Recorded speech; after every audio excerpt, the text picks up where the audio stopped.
Hello friends, this is Ganesh Naik.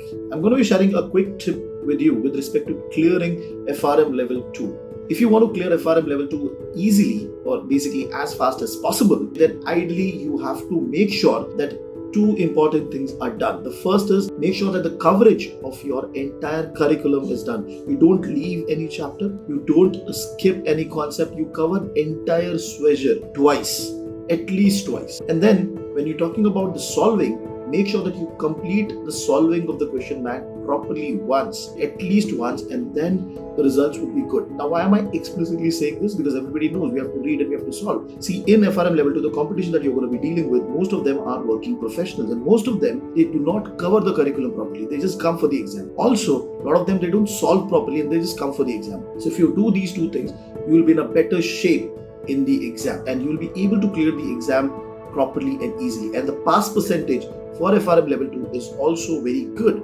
Okay, so you can definitely clear. If you're planning for November 2022 exam, that is also possible. But you need time, you need dedication, and making sure that you complete the coverage and completely solve the question bank properly, and you will be in a good shape for the exam.